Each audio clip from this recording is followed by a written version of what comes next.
Welcome to the Deep Dive, Emerald City Hockey's Seattle Kraken podcast. Hey everybody, welcome back to the Deep Dive, Emerald City Hockey Seattle Kraken podcast. RJ, we're going to be diving into some discussions that we've really been having a lot on the last couple of post games, maybe even longer than that.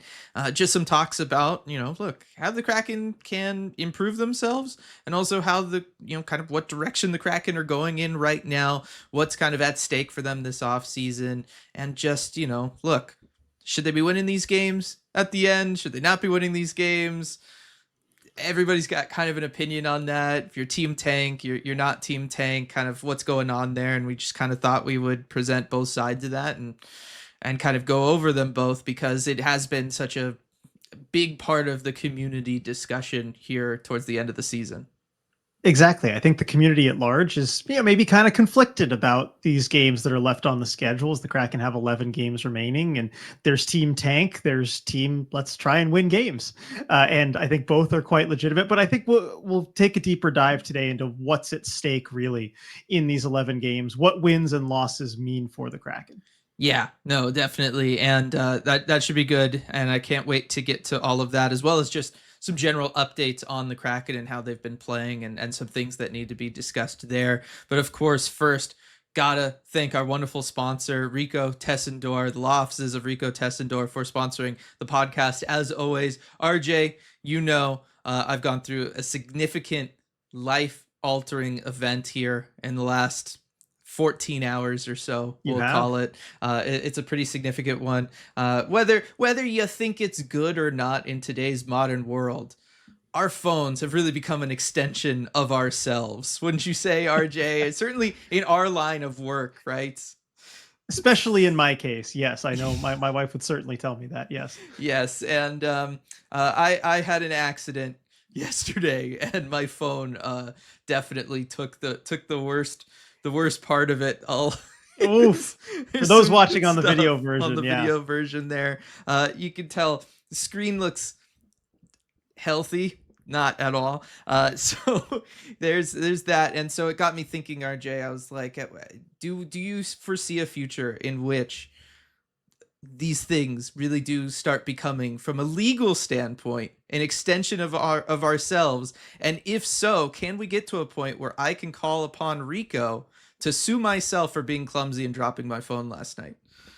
That would be certainly creative. I bet there's some attorneys that might want to sign up. That pursuing yourself too. I feel like that's a pretty good case to take. But I know with the phone thing too, it's been tough for me, Dylan. Not just for you, but for me, because I can't get a hold of you when I need to, right? I need to text you or call you about our plans to set up deep dive, go to practice, whatnot. And I can't get a hold of you, but who you'll never have problem getting a hold of when you need him. Mm-hmm. That is Rico. I think he would never, I don't know, if he broke his phone like you, I feel like he'd have a new one in 5 seconds. Oh yeah. No, it would not be a problem. Also has like proper office and stuff like that. Yeah. So probably multiple ways of contacting Rico, not just at 425-778-9800, but also at ricotessendor.com, where if you do need his services, he will be there for you. You can get a free consultation there. He's won millions of dollars for his clients and helped thousands of people in the greater Seattle area. And as a fellow member of the ECH community, we know he'll help you too. And everything should be taken care of. And I'm just saying, if I sue myself, RJ, I know exactly which assets to target. I have very limited assets, but I would know the ones that were. Yeah, I would know the ones worth going after there. All right, RJ. Let's move on to talking real quick about the watch party that we had this past week, because we wanted to talk about that as well. It was fantastic being able to see everybody this past Wednesday at Queen Anne Beer Hall, watching that bad game against the Minnesota Wild. I don't think anybody can say anything else about that game. It was a tough watch, but it was made all the better because we were able to watch it with so many people from the community. Yeah, and that game, as bad as it was, I think really gave me even just extra appreciation for this community and how everyone was able to stay upbeat enough and have a fun time and really just enjoy the time together, even though the game went about as poorly as it could possibly go from a watch party perspective. First 5 minutes, you're essentially out of the game, and then nothing happens the rest of the way until an empty netter again. So they don't score once. I promise the beer hall's got that cool goal light. It does go off when the Kraken score. Kraken have to hold up their end of the bargain. But wanted to say how much I enjoyed spending time with everybody at the watch party. It's one of our favorite things to do, both you and I, is get to kind of meet everyone in person and hang out.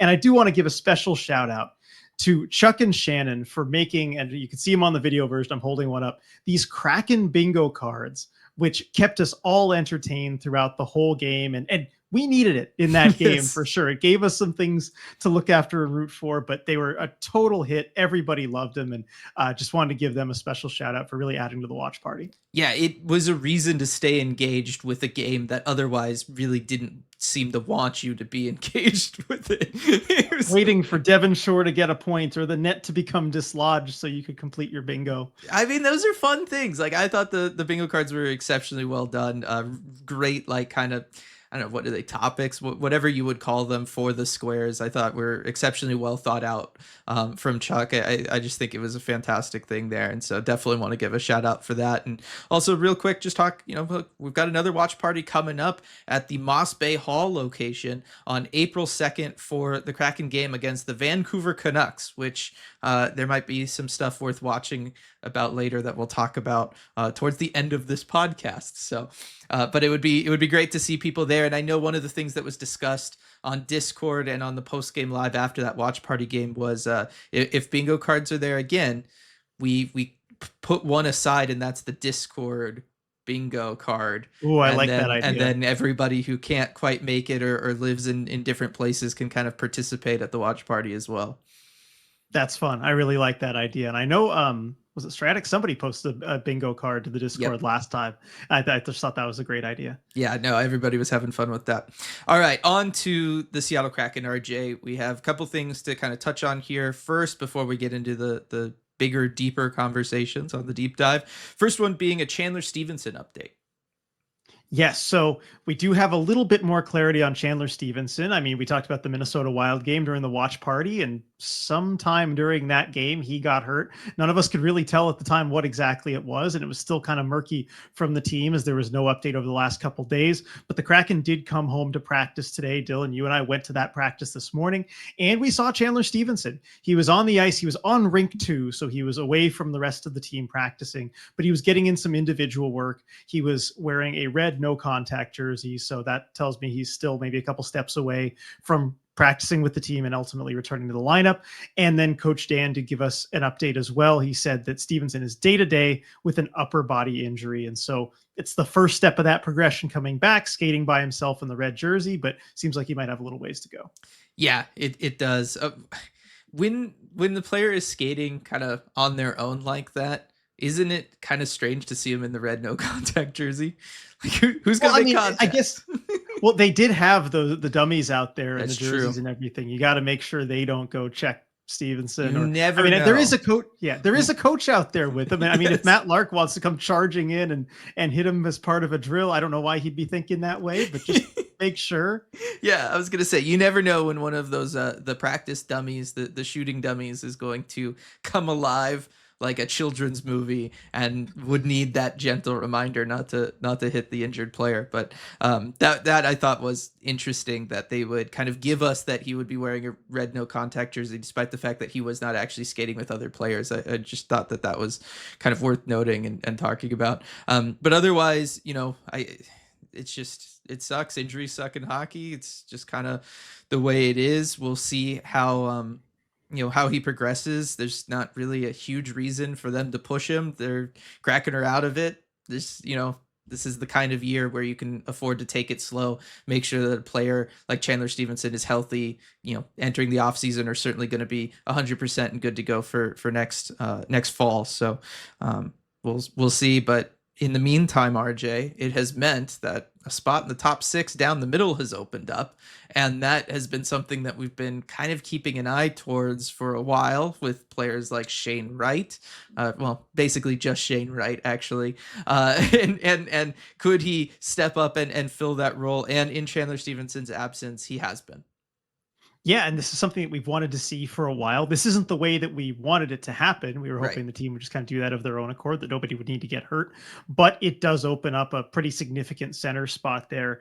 And I was pleased to see that in the first game with Stevenson out against the Edmonton Oilers, Shane Wright played a top six role. And I know the 15 whatever of ice time he got, might be a little bit misleading because that number isn't much higher than in previous games, but he was a top six center. If you look at the 5-on-5 ice time for the Kraken lines, it was the Matty Beniers line number one, the Shane Wright line number two, and then a big gap before anybody else. And so it's great seeing Shane Wright in a top six role. I think mixed results in that Mhm. Edmonton game. He started off really strong. Could have had a couple goals in the first period if he just hadn't fanned on a couple shots. He just couldn't get the puck to make contact with his stick.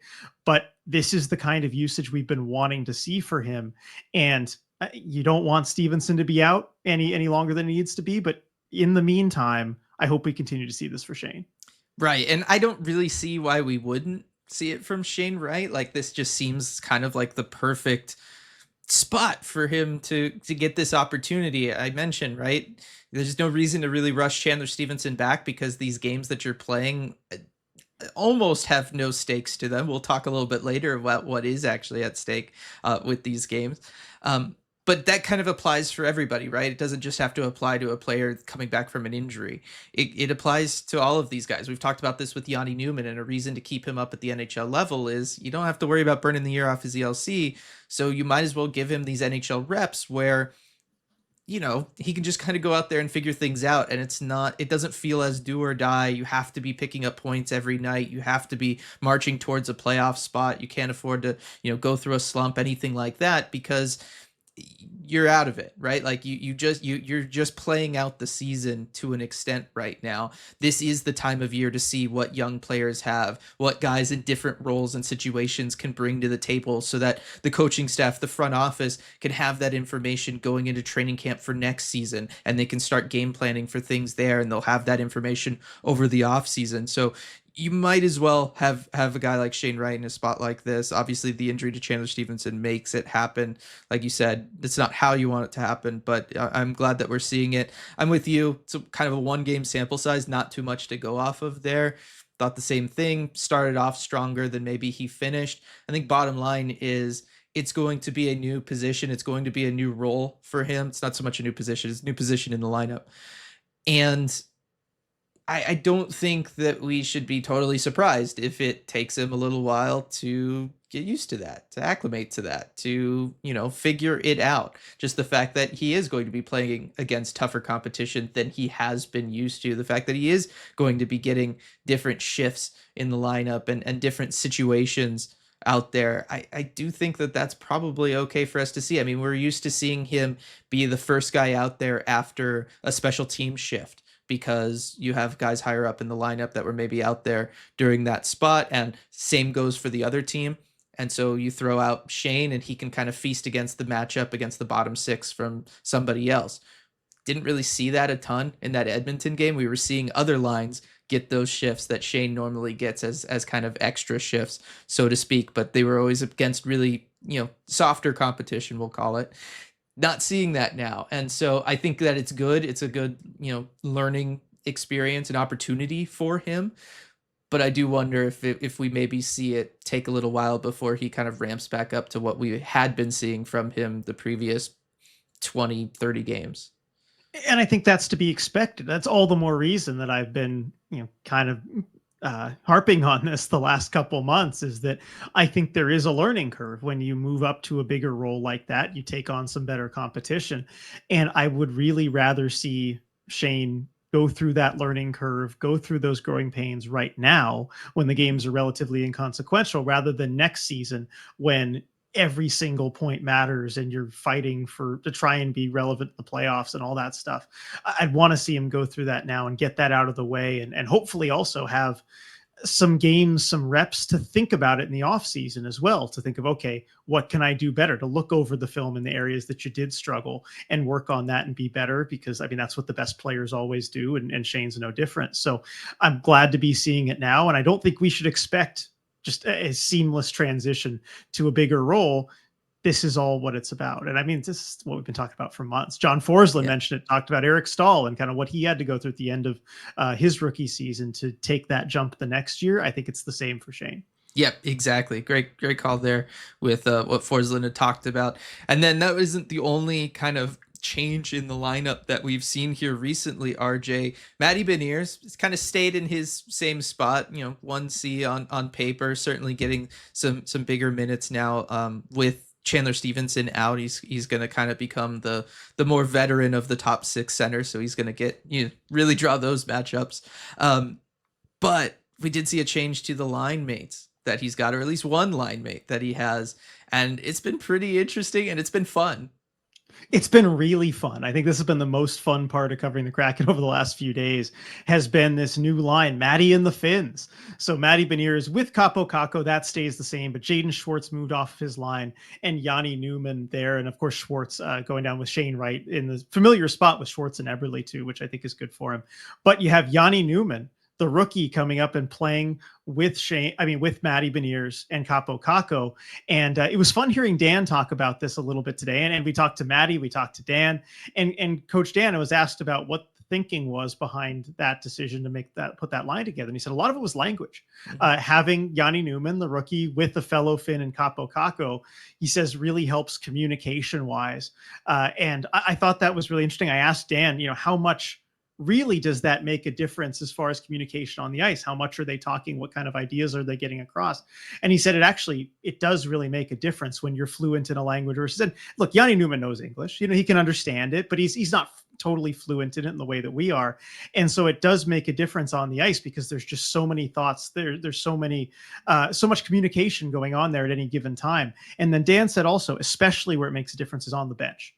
Afterwards, when you're talking to your line mates, and this happens as a part of every hockey game, when you get to the bench, you talk about the shift that just happened. You pull out the tablet, you say, okay, next time if I do this play, you go here and you should be here. And that communication, he said, is really important on the bench. And really that's where it happens more than any other time. But you are seeing that language dimension, which I think is kind of cool, where you have Matty and the 2 Finns. And of course, then we talked to Matty Beniers, and our friend Kate Shefty asked if he had picked up any Finnish words or phrases. He said, no, absolutely not. But he said that, I thought this was interesting, that Capo Caco has basically been acting as a translator on that line. He said, he'll say something to Yanni and then tell me what Yanni just said. And so that also kind of helps facilitate that communication on the bench. And that's something where, Yanni Newman, he started off with Jaron McCann and Andre Burakovsky, and, there wasn't really another Finn on that line, anyone who could translate. And so he was relying on just the kind of the more basic English. And now it's a little different. And man, we've seen the chemistry through one game. Newman with a pair of assists on a couple Capo Caco goals. It looks pretty good. Yeah, no, it did. And I love all of this, for so many different reasons. I mean, just touching on what Dan and Matty Beniers kind of had to say about it. I love that Dan brought up the fact that, look, for a player like Yanni Newman and given kind of where he's at transitioning to North America and then obviously on ice North American hockey and all of that kind of stuff, the fact that, yeah, he's out there, he's seeing the game, he's processing everything, and he is doing that in Finnish. And so if you were to say something out there on the ice, right, it's always just like a quick word, right? Like that's all you can kind of get out in time when you're out there on the ice, just because the game is happening so fast, everything is happening so quick. You do want your players to be able to communicate to each other. They're already having to do it with as little language as possible just because of how fast everything is happening. It's often, like I said, it's just a quick word, maybe a very brief phrase. That's all you can really have time to get across and have the other player understand it, contemplate it, and then execute on it, right? Like there's just not enough time to really sit there and actually talk about things. And so for a player to not only just be new at the NHL level and trying to figure all of those things out and just getting used to the speed of the NHL, the size of the NHL, the physicality of the NHL, but also, he's a good hockey player. He's seeing things out there on the ice and ideas are coming to him. For him to have somebody that he can communicate those ideas to on the fly, I think is really important. I think that's why we saw that playmaking element kind of added to his game this last one out with Capo Caco. I had already talked that it looked like Yanni Newman was getting more comfortable out there. He was starting to pick his head up in that Minnesota game. He was starting to read the ice a little bit more when he had the puck on his stick. It wasn't just straight, this is where the cycle tells me I have to go with the puck next. And he was very like just kind of regimented in doing what the system was going to tell him to do. It looked like he was starting to want to branch out into making plays, becoming a playmaker at the NHL level. And I think that having that ability to have those thoughts come to him in his native language and the way they're going to come to him, and he can just get those out and somebody's going to pick up on that and then make a play based off of it. That's going to help him grow his game so much, and it's going to help his confidence grow so much. And there's time for him to learn what those situations would call for in English so that he can communicate with more guys on the team in those spots. But having somebody that he can do that with right now, I don't think it's a coincidence that he was able to then kind of show off his playmaking in that first game with Capo Caco like that. Yeah, and you mentioned the on-ice results and how good that looked against Edmonton. I think we should dive just a little deeper into that and what we saw from that trio and what element did Yanni Newman add to that line? Because they looked a little different than when you had a Jaden Schwartz there. I mean, we could, of course, start with the shot. You look at the first Capo Caco goal, and I know that's on the power play, but it is those three working together, and it didn't look like a power play goal. Mm-hmm. They weren't set up in the normal power play setup. It was just off the rush. They're going in there. Newman shoots it. It's too hot for the goalie to handle. Caco gets the rebound. And then, of course, Newman finding Caco on the second one. But what element does he bring to that line that is different than Jaden Schwartz? Yeah, I think beyond just the playmaking and stuff that looked like it was more comfortable for him, the big thing is that he is going to be a shooter, and he gives Maddie, especially as the center of that line, somebody who can just snipe the puck. Right, like it just gives him somebody who can be a shooter like that. And Matty Beniers has had that on his wings in the past in the form of Jared McCann. And if you look at when Matty Beniers has been able to have the most kind of point production, the most offensive production, counting stats wise anyway, it's always been when he's had a player like that he can kind of defer to, so to speak, right? We know shooting is not necessarily the biggest part of Matty Beniers' game, but he can be a playmaker. He does see the ice really well. If he can have a little bit of time and space out there in the offensive zone, he can find a guy who's maybe snuck into a good, dangerous spot and gotten themselves open a little bit for a quick shot. And he can definitely find those players. We've seen that in the past with Jared McCann, and I think Yanni Newman provides him that all over again. So I think having somebody like Capo Caco who can create the time and space for Matty just because of his size, his ability to drive the net, all of that kind of stuff, helps create that space for Matty who can then become more of a playmaker and go and find somebody like Yanni Newman and then set up Yanni Newman to use that excellent one-timer that he has, that excellent quick release that he has where the puck can just be on his stick for a quarter of a second before it's already gone with insane velocity and accuracy. I think that just kind of reawakens that part of Matty Beniers' game that's really been missing through a large portion of this season when he's been playing with Capo Caco and Jaden Schwartz, who are both good players. But like Jaden Schwartz compared to Yanni Newman, Jaden Schwartz is going to go to the net front. He's going to be there to try to wait for, say, a rebound off of a shot from Matty.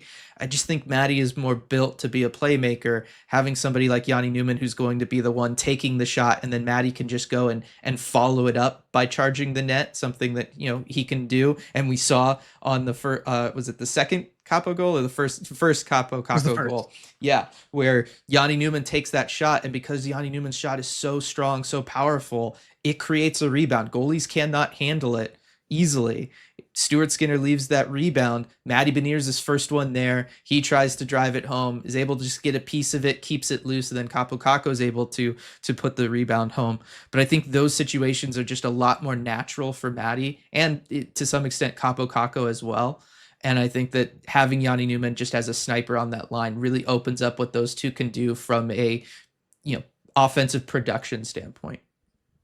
Yeah, and I have one more question for you too. Now that you've seen that for one game and they put those three together, I know after the Wild game, we were both, it seemed like, in agreement. Yeah, you can send Newman down whenever. It's fine. It's kind of, he's had a few games. It's good for him, right? But Coachella Valley really needs him. That's for sure. I know you've been recording the games for your prospect chat coming up. And Yeah, who I mean, which you can plug that, by the way. Now's a Yeah, good time to do that. tonight at 7 o'clock. Going to be watching a Firebirds game with everybody. I think it's going to be interesting. Definitely going to dissect what's kind of been going on with the Firebirds, because I do think that it's more than just the fact that Yanni Newman and John Hayden have been called up to the Kraken, and that guys like Ben Myers have been injured and some other players have been injured with the Firebirds. I do think that there's kind of something going on that kind of gives us a glimpse into kind of where the Kraken prospects are at, and why maybe reinforcements, for the Kraken next season are maybe not on the way in the form of those young prospects kind of taking that next step forward. Yeah, so I think they need Yanni Newman back. That can't really be denied. Yeah. But given the success that he had last game online with Matty Beniers and Capo Caco, we know he's going to be up for at least one more game. Dan did tell us that today. But have you changed your mind on how long to keep him up, and how long would you like to see him stay up? I know it's very play dependent, but you happy with keeping him up as long as he keeps doing this? Yeah, I am. And I talked about it on the post game after the Minnesota game. And, you were at the watch party. That's right. Dealing with everybody. Yeah. So we weren't able to totally talk about it together. But I did say, and I did point out those couple moments in that game where he did pick up his head and he was looking to create offense, and he wasn't just trying to kind of just follow the system and what's laid out for him. And I said, if you were to keep him, those are the reasons you keep him, because he's starting to look more comfortable and you want to see where that takes him. And where he kind of goes from there. And bottom line was he was able to build off of that in a huge way, playing with Matty Beniers and Capo Caco in that next game. So I definitely think, just because there is no benefit to sending him down, you do not have to worry about burning a year off his ELC. His ELC year is coming off anyway. I really do think, because he's the guy that makes the most sense to become a more significant member of the Seattle Kraken next year, of the young guys that they have. Him or a Berkeley Catton, although you have no ability to do this with Berkeley Catton right now. He's the one from the Firebirds that kind of makes the most sense to be an everyday player with the Kraken next year. I think you just kind of give him the reps at the NHL level. Like I said, they're low stakes games. He can make mistakes. You don't care if he makes mistakes, as long as he continues to build his game, build confidence when he's out there, continue to develop into a more all-around player, so that next year when he hits the ground running in training camp, preseason, the start of the season, he's more than just a special teams role player, which is what I was kind of worried he might be. We're starting to see that, no, there is more to his game. He can potentially just be an everyday contributor. And at this point, I want to see a larger sample size of what he can bring in that role, just as helpful information as you head into training camp next year to know what he can do. And I think there's also a good natural, maybe I'd say like little 2-game segments that you can kind of reevaluate everything, because you've got the next couple games against Calgary and Edmonton. Those are two relatively weak opponents. Edmonton, we know now, will be without McDavid and Draisaitl again, so those are two pretty weak opponents.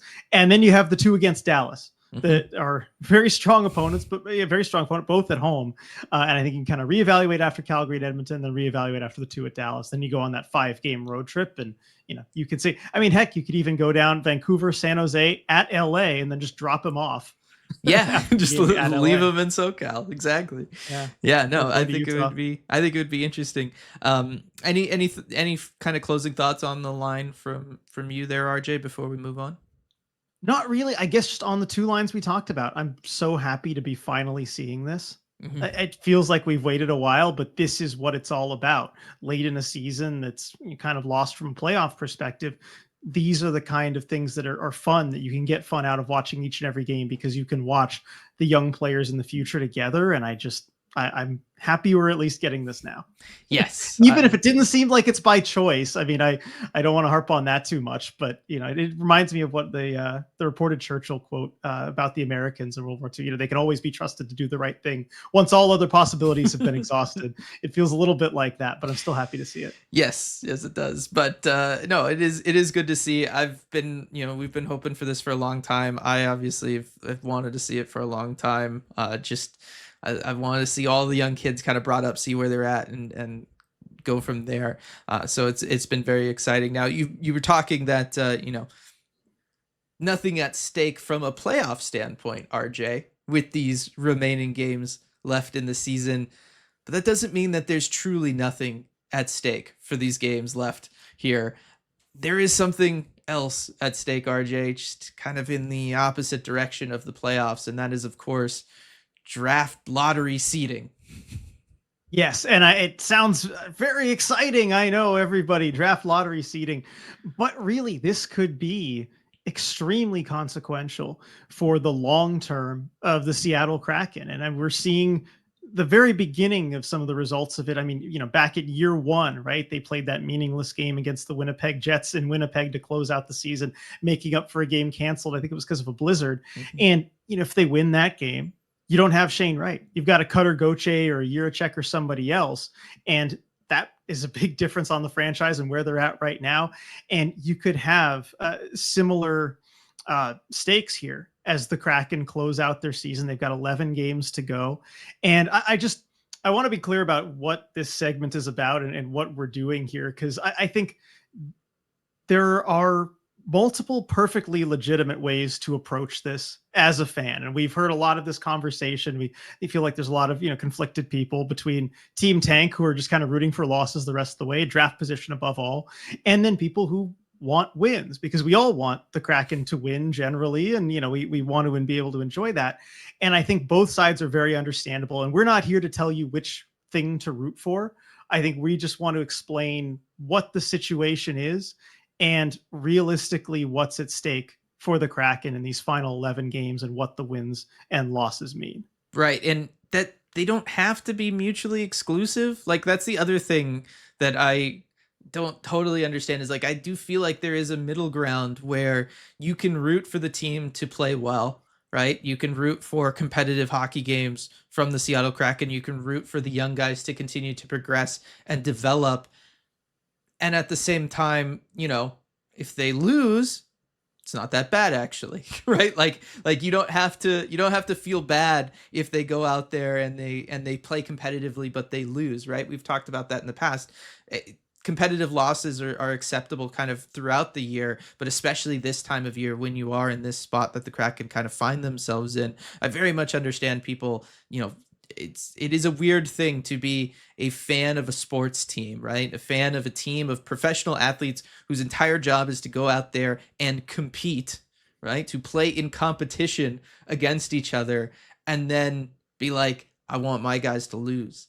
Like, it's a very strange concept that just seems completely at odds with the entire point of sports.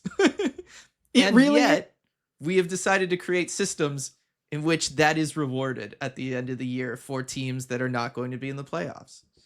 Yeah, the NHL has incentivized losing for these teams at the end of the year, and I will not get into our whole debate about whether they should change that or not. I mean, we've been over this many times on the Red Glare podcast for the patrons, so we won't rehash it here. But for better or worse, the incentive to these teams at the bottom of the standings is to lose games.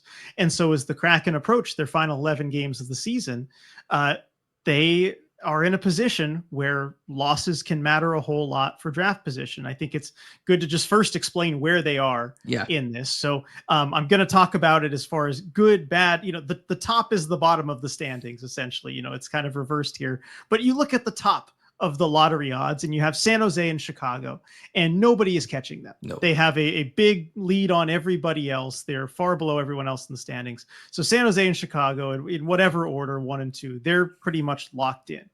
Beyond that, it's pretty wide open.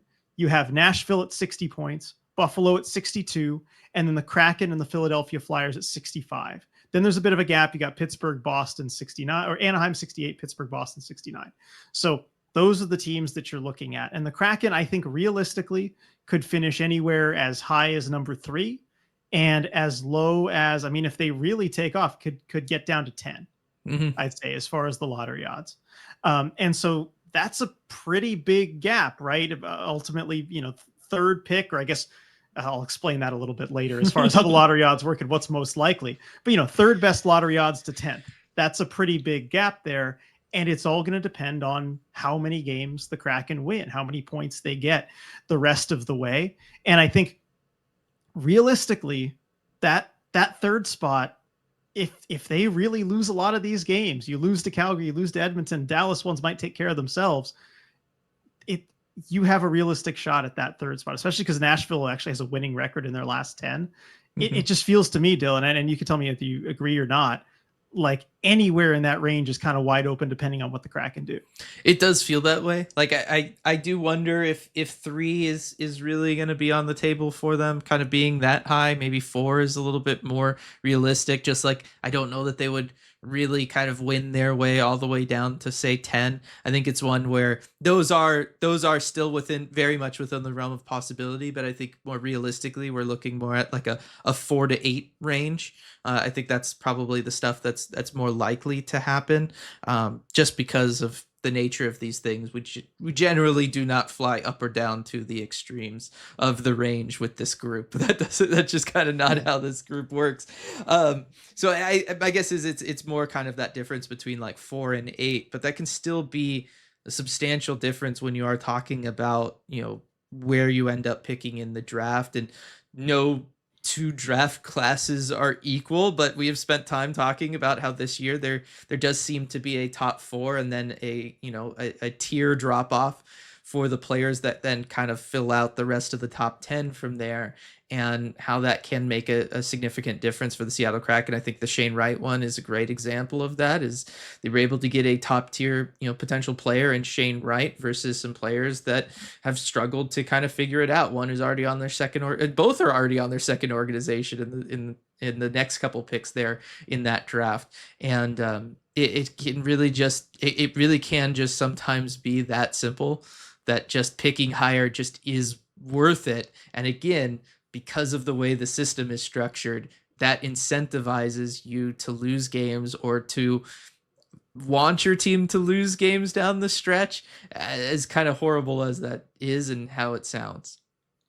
Right. And so I understand, if the league incentivizes it, I understand people rooting for it.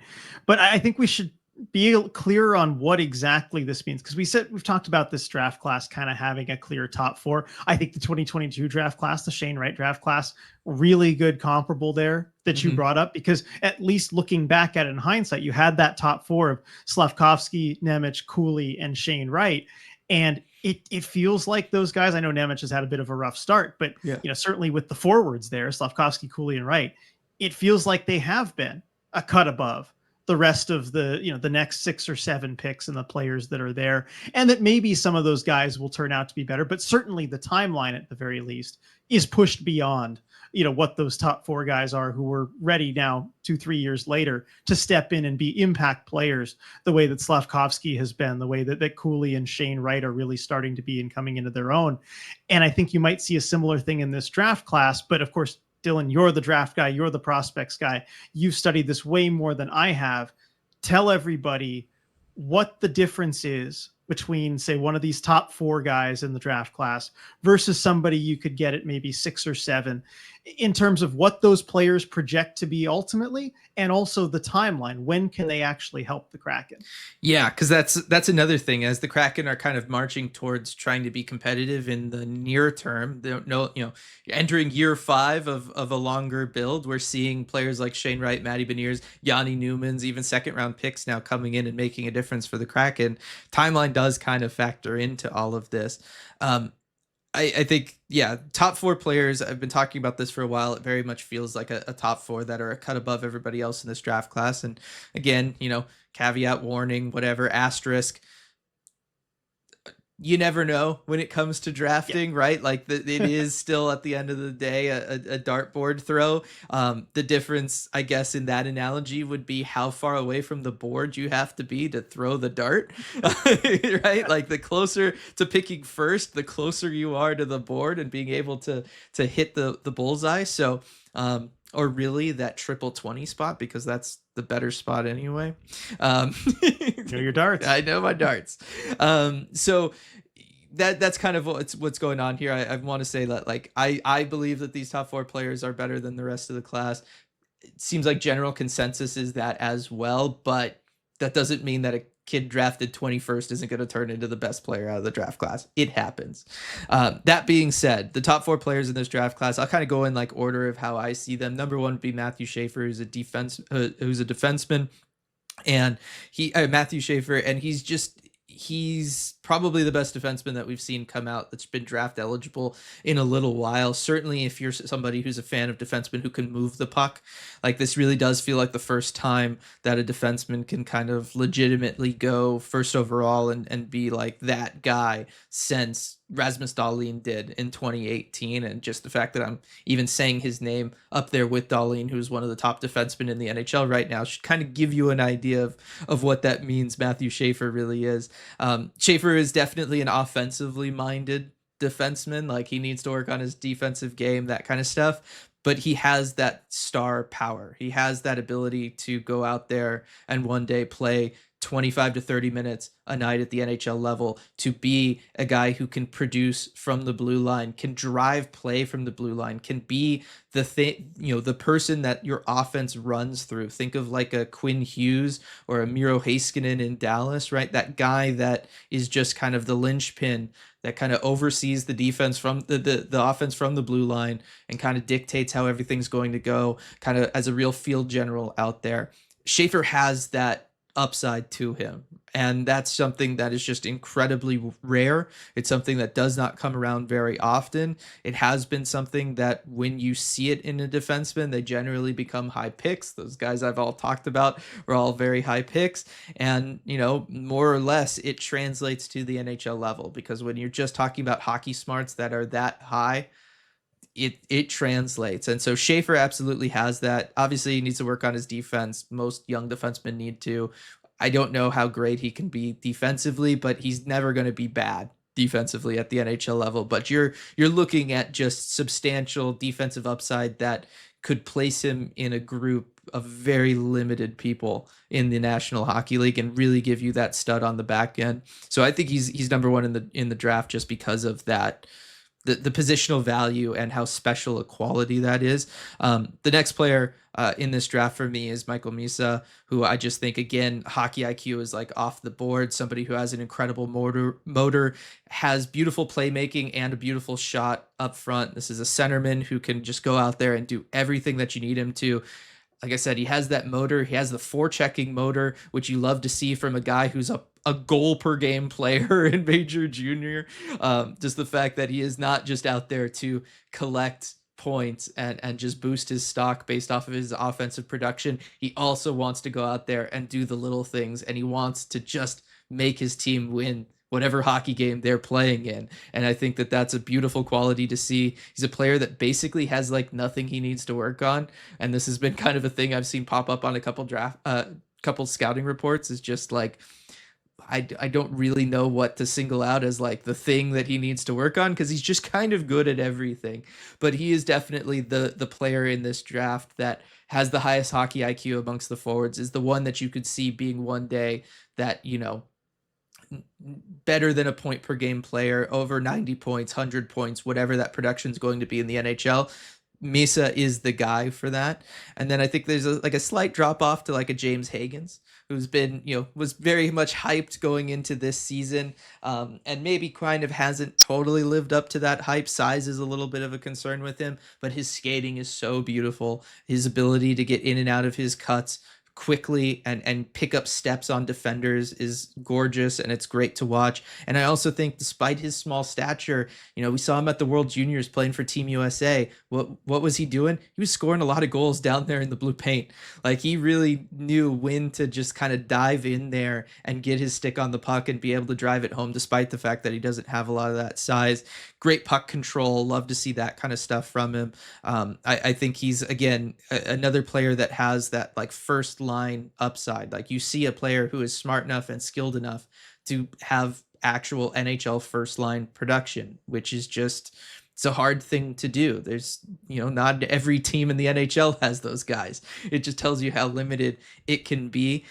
So I like that. And then the fourth player, of course, is Porter Martone, who is just, he's like 6'4", he's like 220, and he's scoring a ton of goals in the OHL, playing with Kraken prospect Carson Rykhoff on the line there with the Brampton Steelheads.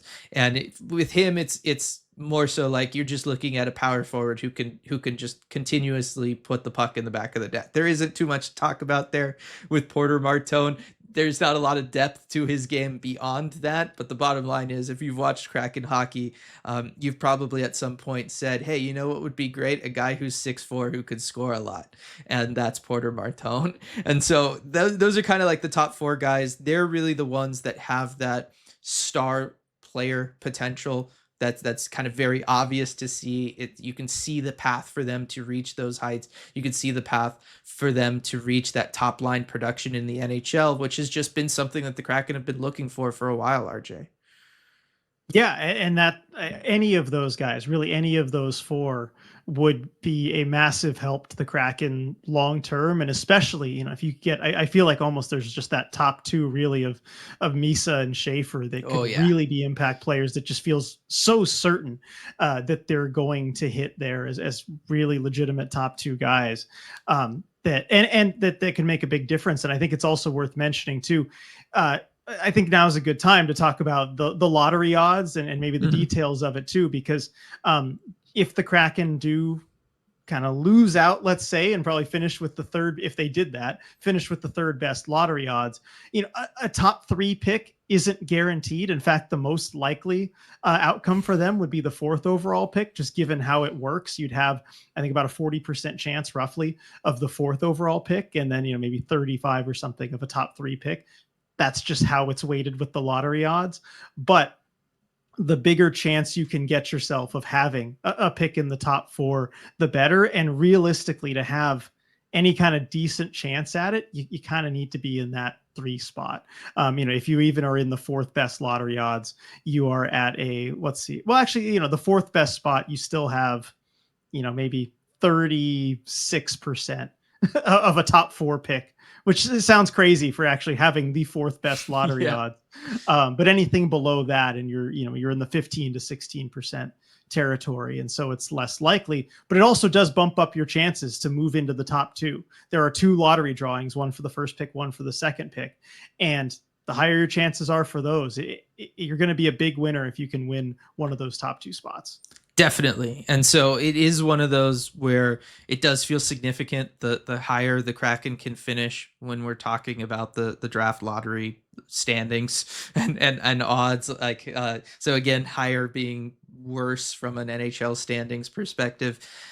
It just does feel significant. Like I said, if you're able to lock down one of those top 4 spots, I feel like it's the difference in you getting not only a player with just significantly higher upside, because the next couple players in the draft are all still going to be good NHL players. You definitely see a path forward for them being NHL players, but you're starting to talk about guys that are more like second line players, more middle six style players. And just to be frank, the Kraken have a lot of those. Kraken have done a great job of finding gems like a Yanni Newman in the second round who can become one of those, right? Somebody who can kind of go above where their draft position would say that they should max out and become one of those players. And maybe the Kraken are able to do that at pick 5, and they know which of those seeming second line future players is the one that has the first line potential. But it is a gamble, and nothing is for certain. You definitely want the players that seem to have more of the inside track there than trying to gamble on which one's going to beat the odds, so to speak.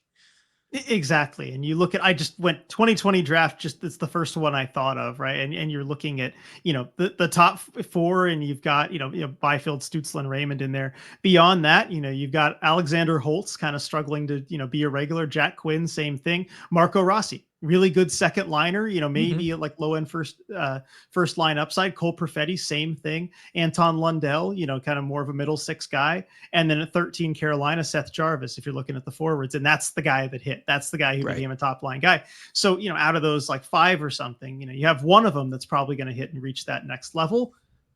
Good luck figuring out who it is. It's possible, but it does get a lot more iffy. Yeah. Your odds of success of finding that player with that level of production start to drop off. And again, not all draft classes are that way. Sometimes we get crazy years like 2023 where it felt like that list went on into the teens, the early teens. You were going to be finding an impact player. And then there are just some draft classes kind of like this one where it is just very significantly stacked towards the top. It's just the way that it kind of goes. I think, the other thing that you had kind of asked me about with these players was how fast could they help the Kraken? And I think when you're looking at the players in the top 4, Schaefer as a defenseman, he probably still plays at the NHL next year, but it's more of like you slowly work him in just because defenseman, that's the way it goes. And he did have to miss a significant amount of time due to injury this season after getting hurt at the World Juniors, that nasty looking shoulder injury that he had at the World Junior Championship. Michael Misa, good to go. Send him into your top 6 already. Like, just let the kid go out there and play. I think Porter Martone, because of his size, he's also a late birthday. Like, he missed last year's draft by 2 weeks on his birth year. So you're going to be looking at a 19-year-old Porter Martone by the time the NHL season comes rolling around next year. He is going to be ready to play at the NHL level, and just let him go out there, use his size, use his shot, and get some goals for you. James Hagens is going to be interesting. Kind of reminds me of like Jack Hughes in the sense of he's obviously got skill and the skating to be successful at the NHL level, but boy, that size. What is he going to be able to do with that size at the NHL level? I think that one might be a little bit more team by team, or are you really looking at him needing to be a center long term? Can you start him off on the wing and then move him to center, once he starts bulking up at the NHL level, stuff like that? It becomes more of a conversation with Hagens than it does with the other guys, but you're still at least talking about a player who within 2 years of you drafting him is going to be a significant player for you, where again, you're still talking top 5, top 10 level players, but everybody else, it's really like 2 years minimum, really 3 years before they start helping out your squad. Yeah, and as you're looking at guys like Desnoyers, Frondel, Eklund, that's probably more of the timeline for those guys, especially like an Eklund, as small as he is. Yeah. If you want to go for the offensive upside, but the size you've got to deal with while he kind of fills out and takes that time. And so you're just looking at an entirely different timeline where that player, don't even think about them being able to help you, until 3 years down the line. And so that's just something the Kraken are going to have to consider as well. And who's even in charge at that point? What's the team situation? You don't know. I don't think there's any teams that can tell you, with real certainty what it's going to look like 3 years out. And so it just adds another dimension to that as well. And so one more thing I did want to get to, because I mentioned it on Red Glare as well. And so that's what's at stake as far as the players that you're going to get with wins down the stretch versus with losses down the stretch.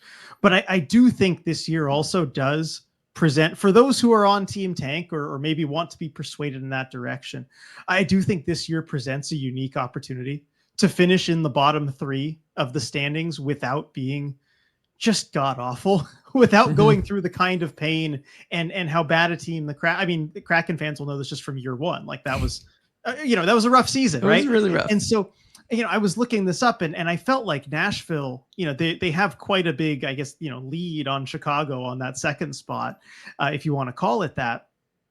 And it is kind of unusual. The Preds are on pace to finish the season with about 71 points now. And you look at the last 3 seasons and where the team who had the third best lottery odds finish, how many points they had: 59, 59, 60. And then you had the shortened season because of COVID. And then the season before that, 63. So the Preds are about 10 points better than a team that would normally be in that spot. And so you look at a team like the Kraken that, are on pace for, high 70s or so. That would also normally be a lower pick than what it is. And so it just happens to be this weird year where it seems like a lot of teams were, at least from the start of the season, kind of going for it. There were very few teams in that pure rebuild phase like San Jose and Chicago. Really, it's just those two that were in that phase. And so it does present a unique opportunity if you want to look at it that way. If the Kraken do start to drop some games here and, maybe that's sad for everybody, but this is a chance to get top 3 lottery odds and potentially get a real impact player like the ones that we just talked about without having to be as bad as San Jose and Chicago are right now, where they've got, San Jose has 10 fewer regulation wins than the Kraken. They have 11 fewer wins than the Kraken this season. And take this Kraken season, subtract 11 wins from that, and think that's how bad you usually have to be in a spot like that. And this is just one of those years where it's not the case. Yes. No, it is a very unique situation that the Kraken find themselves in. And yeah, it's an interesting one, but I do think that that's part of the conversation. And then again, as we kind of transition into our last talking point, I want to remind everybody there are ways of making it not mutually exclusive. You can really still celebrate and want the team to go out there and compete hard but also have it in the back of your mind that it's actually really fine, if not better, if they lose just because of the system we find ourselves in. Exactly. And I think just the way to look at it and the way I'm looking at it is, you go out there and you hope for a really good game. You hope they play well. And every loss just comes with a silver lining. Yeah. It's just attached to every loss that, hey, you know what? Here's something that makes it not so bad. And I think that's probably a good way of looking at it. Yep. Now, RJ, we've talked a lot about how the Kraken can add impact players to this team. Obviously, we just talked about the draft. We've talked about free agency in the past. We kind of know the players that are potentially going to be out there. We've been down this road before. A lot of the top guys end up re-signing, or something ends up happening with them and they don't become necessarily available. The third option is to trade for a player. That is the other option that is out there and available for the Kraken, something that we think Ron Francis is already starting to think about, just based off what he said with those draft picks that he was able to acquire at this latest deadline. We've all been talking in the community for a while about who those players can be. Obviously, the more, we would love it, but maybe it's more of a pipe dream, David Pastrnak style stuff has been discussed in the past, but one has come up that seems, at least at the surface, maybe more possible, maybe more realistic than, say, a David Pastrnak move, or for somebody like that, or a sign and trade with Mitch Marner, or whatever it may be. And that is for Elias Pettersson of the Vancouver Canucks, RJ. And so, this has been discussed kind of more and more frequently, really came to a head on the last post game. Figured we would talk about it here on the deep dive, just kind of go over maybe the pros and cons of what that would look like. Yeah, and it's an interesting conversation. It was very active on the chat in the last post game. I know, even Julia bringing that up quite a bit there. Yes. Trying to persuade us to be on the pro Pettersson side. And then we did get some comments saying, well, don't waste a whole deep dive episode on this. So we're not. We're throwing it to the very end where we can discuss it further. We figured that was probably the best idea. And I think it's a good tie-in with the conversation we just had about the draft and the lottery odds, because as we've been saying for years now, the Kraken need a star player. Mm-hmm. They absolutely need a star player. Everybody's on board with that. And really, there are only three ways to get one. You can go through the draft, like we just talked about, and hope you do well in the lottery and you pick someone who's going to be an impact guy. You can sign a free agent, or you could trade for somebody. Those are really the only three ways to go get a star player. They're all difficult, especially the last two. And I think, you could look at the draft maybe as that represents their best opportunity to get one of those guys, but you could look at other options as well. And I think this is a move that probably has a higher likelihood of working out than maybe convincing Mitch Marner to want to sign in Seattle, or the Bruins wanting to move on from Pastrnak, and then Pastrnak wanting to come to Seattle, and all the things that would take. I think generally, if you want to trade for a star player, they kind of have to be damaged goods in a sense.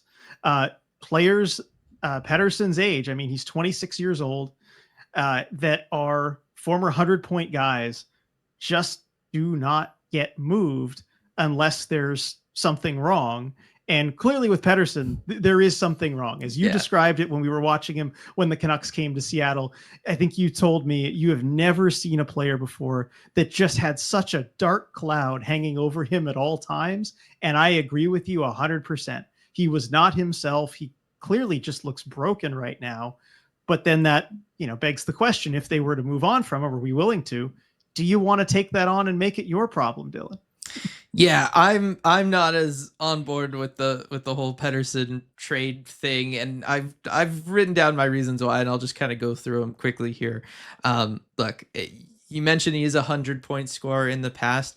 Really has only had that one elite season, has not cleared 90 outside of that 1 year in which he scored 102 points. And so I do think like that is worth noting here, is that he has played for a little while now. Only one of those seasons would you really say was that like top tier elite level. Only 2 point per game or better seasons. He's been close a couple other times, but still only 2 times has he officially cleared that mark. This is kind of the second time he's struggled with maybe losing his game and then having to go and find it. And so that I don't love that there's a track record of, I'll give a player once doing that. I don't necessarily love that we're already on to a second time. It might indicate that this is more of maybe a pattern there. And I don't know. When you are the Kraken and you have ammunition to make one big trade, you have cap space to bring in one star level player. I don't know that you want to leverage your future on somebody like that who, again, has only had one elite season, has had more consistency with seemingly losing his game and becoming broken than with playing at an elite level. I just don't know that you want to leverage everything around a guy like that. And then on top of it, I have some other one other big reason why I don't know it would happen, but I do want to hear your responses to this. Yes, so I'll say it right now. I am pro Pedersen trade again. We don't have complete information because, and that is one of the things that makes it a little more difficult because clearly, I think you would agree with this. Injuries have to be involved, Yeah. right? So he hasn't been himself, but there's a lot of question, speculation, whatever, as far as what role injuries play in this. And it's always tough in the Vancouver media environment, and teams, of course, always going to be secretive about players and injuries. So we don't have complete information there. But that said, I look at it not just Pedersen himself, because this trade or idea doesn't exist in a vacuum. And by the way, like for those of you saying Canucks would never trade him to a team in division, this whole thing's unrealistic. That might be the case too. We also don't know what they would and wouldn't be willing to do, but let's put that aside for now. I think if you look at the alternatives for the Kraken, and yes, there are definitely question marks around Pedersen. Like he is broken right now, absolutely is broken. But what is the alternative? And that's my number one question is, okay, if you're not getting Pedersen, what are you doing?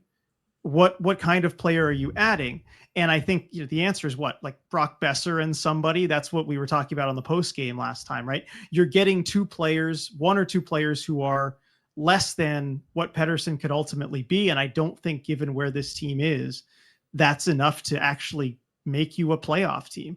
I think we have to kind of take a harsh look at the reality of where this team is and the type of player or players they need to actually be a legitimate playoff threat every year. And I think you kind of have to go for the home run here and hope that you can get 100-point center, because I think that's the only thing that's really going to fix this at all quickly. I agree that that's the only thing that will kind of fix everything quickly. It's just, I don't know that that's who Pedersen really is. And I think that you'd be giving up a lot more because you're believing that's what he is. The other team is going to kind of hold you to that and in what you're going to have to give up for him and bring him in. I think the price could be, if they are really looking to move him, I mean, it wouldn't be cheap, but I think it would be surprisingly low. Potentially. My big reason is I don't know. What do you think? Sorry, real quick. I'm sorry. More or less than what Jack Eichel went for. What do you think? What was Eichel? It was Krebs, a first, and Tuck.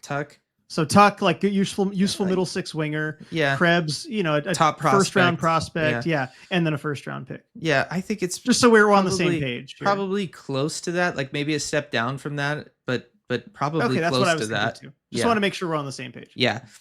Look, I don't know why Vancouver would do this unless they're getting back a center who is capable of playing right away. Because the bottom line is they traded JT Miller. They need somebody down the middle if they're trading Pedersen, and they need somebody who can go right now because they're a team to kind of go for it right now. Like I don't see them say, like, I don't know that if you were to say the Kraken and you could do this, that you could build a package around a Berkeley Catton, right? Like I think your return is you're looking at more like a Shane Wright or a Matty Beniers style person going back that other way, in which case do you want to make that move?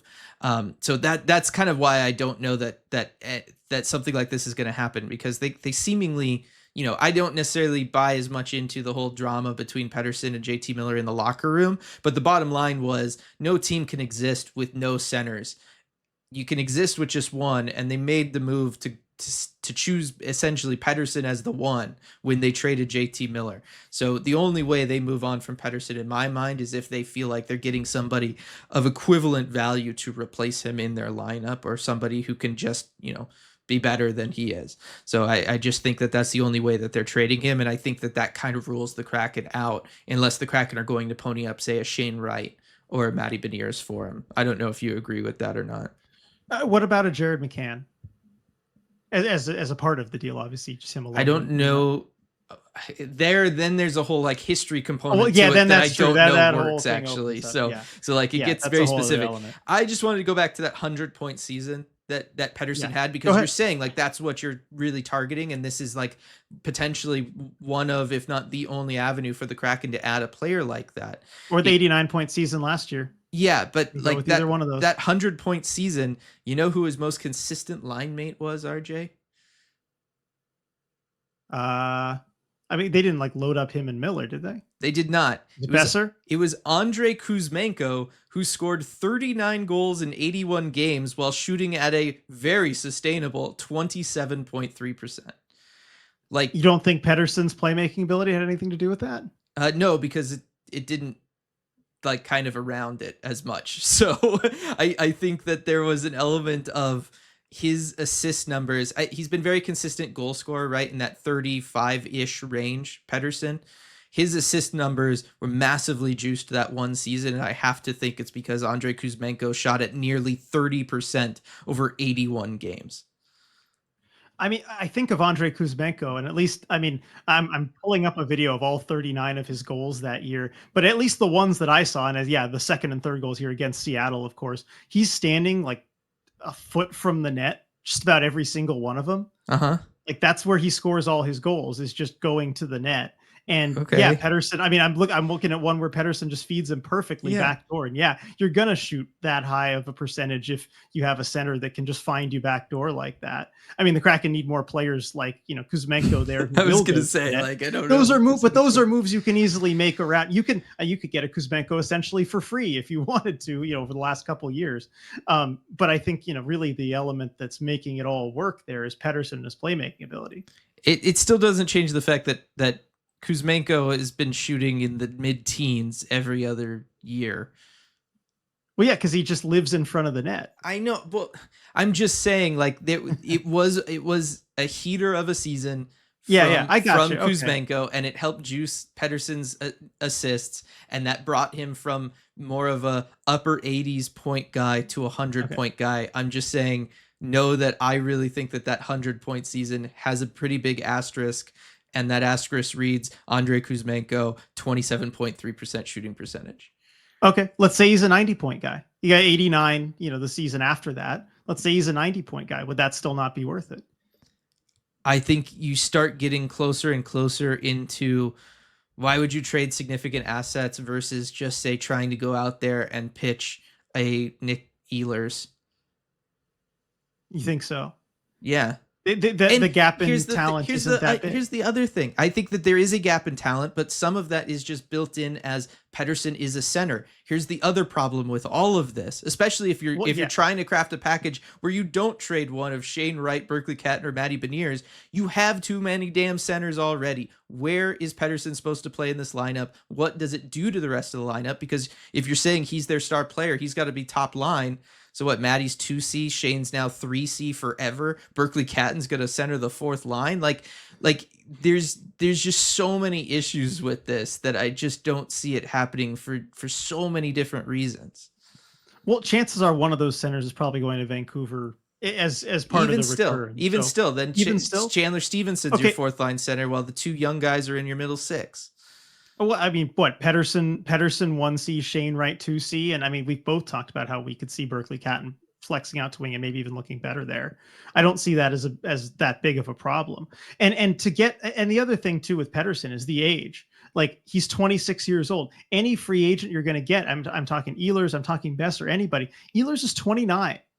Like you're going to be getting, age 29 through, he's probably going to want a 7-year deal, 29 through 36-year-old season of Nikolai Ehlers. And I mean, also given where their window is realistically, for the Kraken to actually be competitive, if let's say, I mean, this sounds like a crazy idea, but if you're trying to win a Stanley Cup, what that window is, I think a Pedersen who's 29 or 30 by that time is going to be much more useful to you than an Ehlers who's 33, 34. Obviously he would be, but it just doesn't. I don't know that it's worth giving up those other assets for that difference, right? Because that's what it comes down to is the difference there. I'm kind of at this point just looking at everything and the options that are realistically on the table for the Kraken, and I say, Ron, just hold your cards into next season, and you wait and you see which team starts to implode next year, and then you go and you pick apart that carcass. Like, I think that that's realistically probably the best solution here for the Kraken because of just all of this. Yeah, I think given I don't entirely disagree with you there. Given where they are right now, there aren't a lot of great options available, and I think that's really the difficult part of the debate that we're having here is that we're kind of choosing between suboptimal option A and suboptimal option B, right? Where you go and sign free agents like an Ehlers or a Besser or whatever that don't really get you to the point where you're for sure a playoff team, and then you're kind of wasting the best years of those contracts just trying to get to the 8th seed, which is not ideal. It's certainly not ideal. Or you're trading for Pettersson and you're taking a massive gamble on a player that's kind of clearly broken right now. Whereas, whose upside we don't really totally. I don't feel like we can for sure say what that upside is. He's also one of those players, and I didn't want to 2 point per game seasons, RJ. I want things you can quantify, but Dylan, like, just watching him, like when he's good, when he's on, like we saw him plenty the last 2 years, before this year, where clearly something's wrong with it. We can admit that. He just watch him. He's a star player. He is that good. He has elite talent. He does. Like, just watch him. He just does. There are lots of players that have elite talent. The thing that separates the greats from those guys is the ability to do it consistently.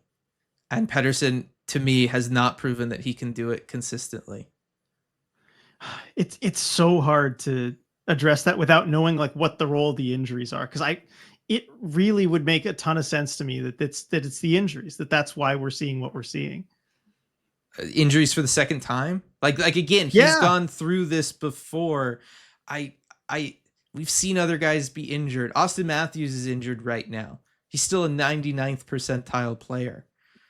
Right? Like, well, I mean, look at the production. I mean, if we're just talking points, that's taken a massive hit from what he's capable of. It has, but I'm just saying, like, you don't 27 goals. Don't see a player. You don't see a player who looks lost out there. You don't see a player who is clearly second guessing themselves every time the puck's on their stick, and then they're just holding on to it and they just get plastered into the boards because of it, or they just get poke checked away. Like, that was the stuff that was happening with Pettersson out there. Like, I don't know why you'd want to leverage yourself around somebody who's that way and who's also the upside might be, capped on top of it. And that's just where I'm at. I just think that. And I think the simple answer is because I think it's the best probability option you have if you don't want to wait 3 years. Yeah. But I think that there's harsh realities of sports, which are it doesn't always line up for you. Like, everything perfect doesn't always happen, or it does, and you missed the opportunity to trade for Eichel, that sort of thing. But yes, because you barely existed. Didn't have a team yet. I agree. I know. I'm just saying. So I just think that it's one of those. Like, I do not think that it would realistically solve the problems for the Kraken. That's it, and I just think that's where it's at. So. I don't know. I know obviously you disagree. I know there's other people out there that disagree, but let us know what you think. Yeah, definitely. All right. So now that we've gone over, that's going to do it for this week's deep dive. Again, one more reminder that we do have that upcoming watch party at the Moss Bay Hall location for Queen Anne Beer Hall on April 2nd to see the Kraken go up against Pettersson. We can see Pettersson and form our own opinions. Make this call ourselves. Watch him go out there and score 5 goals or something insane in that game now. I think this discussion probably also points to best place to get those star players, draft. It's kind of the best way. And of course, one more time, want to thank the offices of Rico Tessendor for sponsoring the deep dive. Like he does each and every week. And while we hope none of you ever need his services, the odds say at some point someone out there will be involved in an accident, whether on the road, at work, or just sitting on the couch, and you drop your phone and it shatters into a million pieces. And if you are in an accident like that, we hope that you call, well, maybe not the phone one, but if you are unfortunately in a more significant accident, we hope you call Rico at 425-778-9800 or visit his website, ricotessendor.com, to schedule a free consultation. He's won millions of dollars for his clients and helped thousands of people in the greater Seattle area. And as a fellow member of the ECH community, we know he'll help you too. Thanks so much for listening this week, everybody, and we will see you all next time. Hey everyone, before we go, we just wanted to give a quick shout out to all of our awesome patrons over at patreon.com/Emerald City Hockey, especially our Terror of the Deep patrons. Thank you so much for making all this possible. We really appreciate your support.